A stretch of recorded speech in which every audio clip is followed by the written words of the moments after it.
So what do you talk about in a good one-on-one? That's what we're talking about in today's episode of Developer Tea. My goal on the show is to help driven developers like you find clarity, perspective, and purpose in their careers.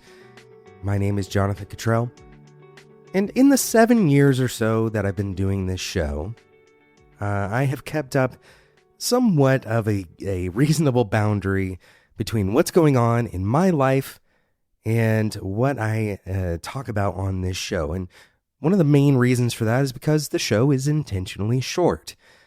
And for the most part, you probably are not here to listen to me talk about my personal life very much.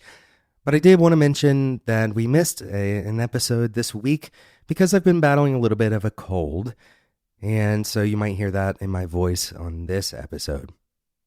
So in a good one-on-one, what exactly do you talk about? The answer to this question really is, it depends.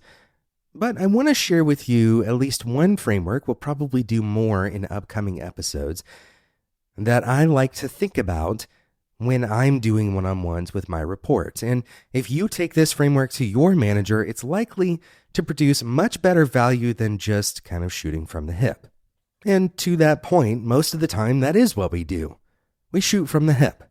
We talk about the things that we're doing this week, maybe things that we noticed. And there's good time for this. In fact, you can even do this alongside the framework that I'm getting ready to give you because the framework is very short and simple. The framework is fear and focus. Specifically, ask the question, what are you focused on right now or this week? And what are your current fears? That's it. That's all you have to talk about to have a reasonably productive one-on-one. We've talked about fear many times on this show because very often fear is a good entry point, a gateway to discuss other emotions.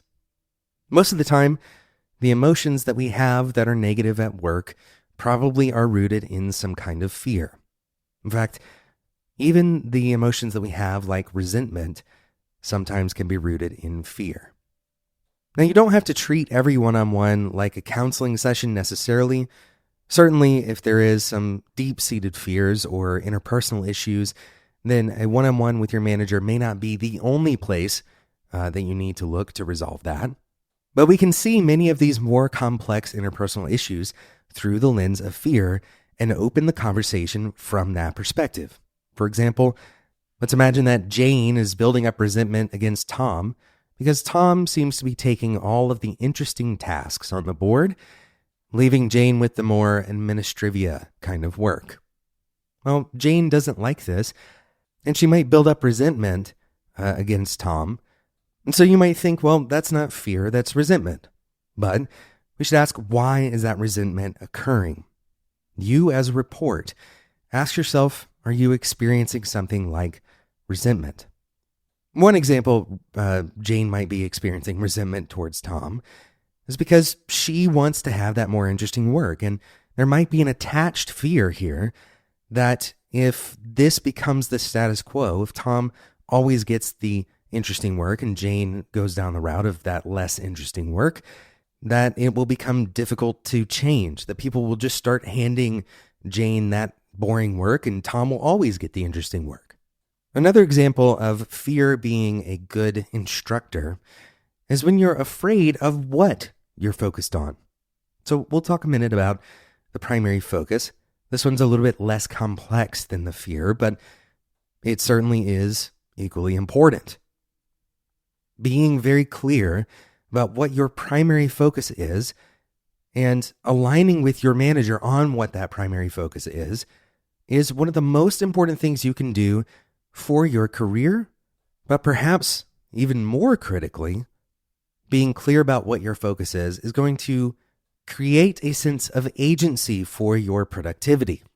What this means is that once you've identified what you're focused on, this gives you more of a sense of resolve to be able to say no to things that you're not focused on.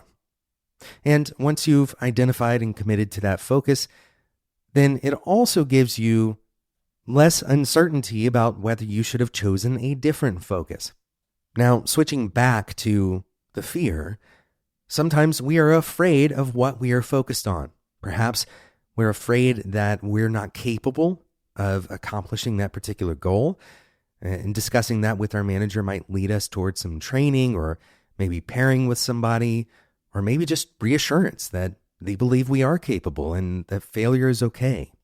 Or it might be the case that, in fact, your fears are well-founded, that this is a bad thing to focus on from a product perspective.